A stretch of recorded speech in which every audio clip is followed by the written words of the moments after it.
Calm, authoritative, reflective.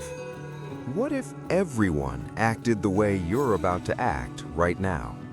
You probably tell yourself it's a small decision, harmless, necessary. But pause for a moment and imagine it multiplied. Imagine everyone making the same choice you're about to make. This is not a question about morality. It's a stress test. Can your action survive being copied by millions of people? In this video, we'll explain Kant's most powerful rule, not as moral preaching, not as philosophy for classrooms, but as a form of logic that makes you mentally strong and unbreakable in a corrupt world. To understand this rule, we first need to strip Kant of everything people usually misunderstand about him. Kant didn't give people rules to follow. He gave them a test. Not religious morality, not social customs, not advice to be a good person. The categorical imperative asks only one simple question. Can the rule behind your action be applied to everyone without collapsing? That's it. If everyone acted this way, would the action still make sense? Would it still work? Or would it destroy the very system it depends on? This is not ethics as obedience, it's ethics as logical consistency. Kant believed that immoral actions don't fail because they are evil in intention.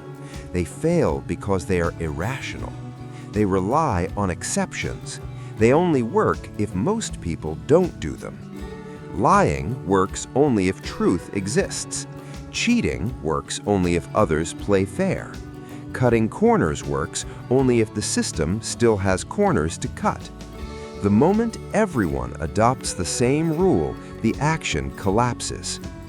And once you truly understand this, those everyday small actions you barely think about start to look very different.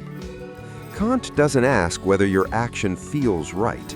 He asks whether it works. This is where many people misunderstand him. There is no guilt here, no virtue signaling, no moral superiority. Kant is not interested in how good you feel about your intentions. He's interested in whether the rule behind your action can hold reality together. He made a sharp distinction most people ignore. Hypothetical rules say, do this if you want a certain outcome. If you want money, do this. If you want approval, do that. Categorical rules are different. They say this must hold regardless of outcome. They are not conditional, they are structural. Kant's rule doesn't care why you acted. It cares what happens when your behavior becomes a pattern.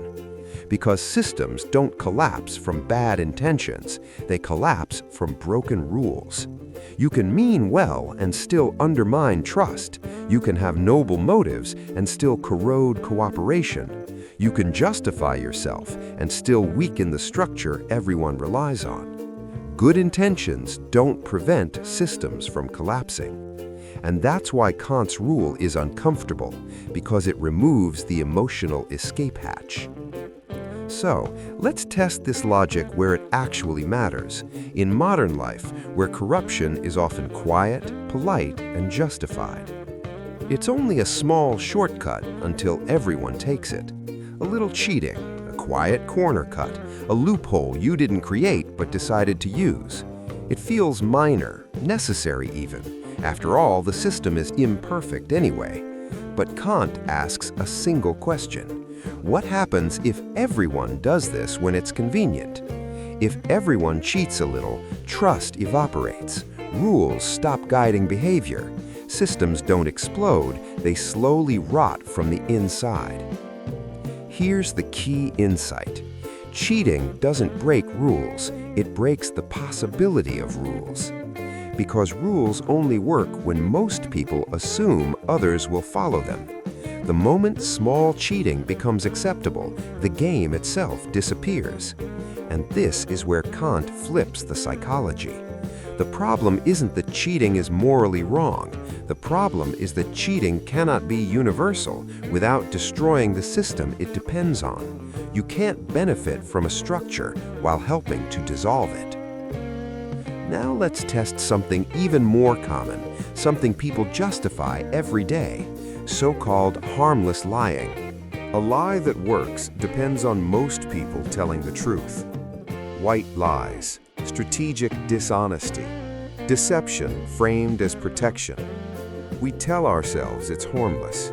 We say it avoids conflict. We say it keeps things running smoothly. But Kant applies the same test. What if everyone lied whenever it felt useful? If lying becomes universal, language collapses, promises stop meaning anything. Every sentence becomes a potential manipulation. Communication doesn't fail loudly. It decays quietly until trust is gone. Here's the sharp insight. Lies only function in a world where honesty is the norm. The moment dishonesty becomes expected, lying loses its power. You can't deceive someone who assumes deception. And that leads to Kant's most uncomfortable point. When you lie, you quietly depend on others not doing what you're doing. You rely on a system of truth while weakening it for your own benefit. And this logic becomes even more brutal when we move from personal life into professional life. The most dangerous corruption is rationalized professionalism. Not obvious wrongdoing, not open criminality, but small ethical shortcuts explained as normal.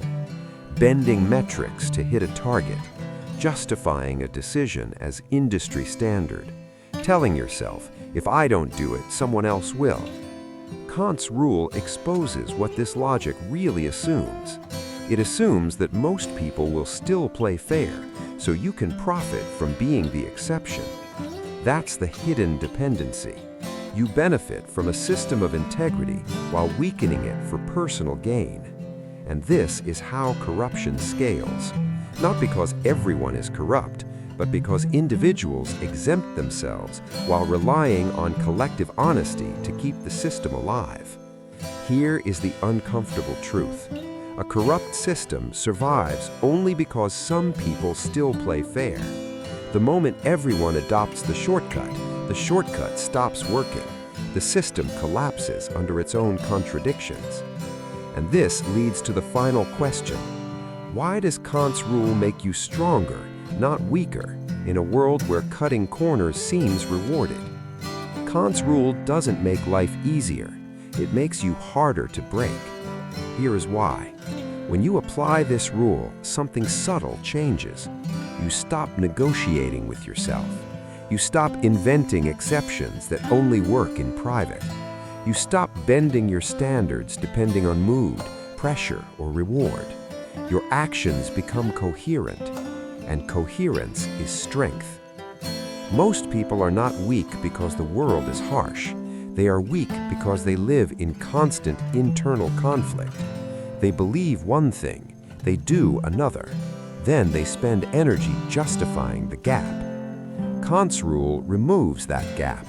When your actions can be universalized, there is no double life to maintain, no hidden guilt, no quiet fear of being exposed, no need to remember which version of yourself you showed to whom. This creates psychological strength, not confidence for display, but stability under pressure. Here is the key insight. Strength is not power over others. Strength is not winning at any cost. Strength is not flexibility without limits. Strength is not needing permission to respect yourself. Kant's quiet promise was this: a person who acts only on rules they could will everyone to follow cannot be easily corrupted, because corruption works by offering exceptions, and there is nothing to negotiate with someone who has none. This brings us to Kant's final challenge. Kant didn't ask you to be perfect. He asked you to act in ways that could survive being copied. That is the uncomfortable power of his rule. In a corrupt world, integrity is not idealism. It is structural intelligence. It is understanding that systems don't collapse because of villains, but because ordinary people make small exceptions and assume everyone else will stay honest. Kant's rule forces a different question.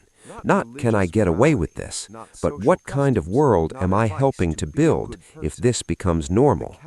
When you live by that question, something rare happens. Your actions stop depending on surveillance. Your values stop depending on applause. Your character stops depending on circumstances. And that is moral strength.